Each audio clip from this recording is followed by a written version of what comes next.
एक समय की बात है, घने जंगल के बीच एक चौड़ी और गहरी नदी बहती थी। उसी नदी में मगरू नाम का एक चतुर मगरमच्छ रहता था। मगरू ताकतवर होने के साथ साथ बहुत तेज दिमाग वाला भी था, इसलिए जंगल के सब जानवर उससे डरते भी थे और उसकी इज्जत भी करते थे। एक दिन नदी के किनारे से गुजरते हुए मगरू ने देखा कि कुछ शिकारी जाल बिछा रहे हैं। वे नदी में मछलियों और मगरमच्छों को पकड़ने का जाल फैलाने वाले थे।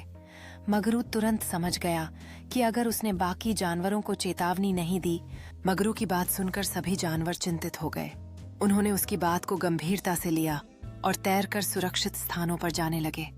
लेकिन कुछ मछलियां धीरे धीरे सोचने लगीं कि क्या उन्हें सच में डरना चाहिए।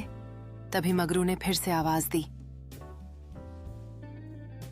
अगर तुम सब एक साथ रहोगे और उस जाल के पास नहीं जाओगे तो तुम सुरक्षित रहोगे। सभी जानवर घबरा गए। मगरू ने उन्हें शांत किया और कहा, मेरी बात मानो, हम मिलकर शिकारी को ही सबक सिखाएंगे। मगरू ने एक चाल सोची। उसने अपनी बड़ी पूंछ से नदी का पानी उछाल उछाल कर गंदा कर दिया ताकि शिकारी साफ पानी में जाल न देख सकें। फिर उसने बाकी जानवरों को गहराई में छिप जाने को कहा। शिकारी जब वापस लौटे तो नदी में न तो कोई मछली दिख रही थी न कोई मामला।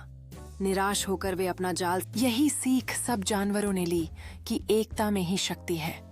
उन्होंने अपनी दोस्ती को और मजबूत करने का फैसला किया ताकि भविष्य में किसी भी खतरे का सामना मिलकर कर सकें।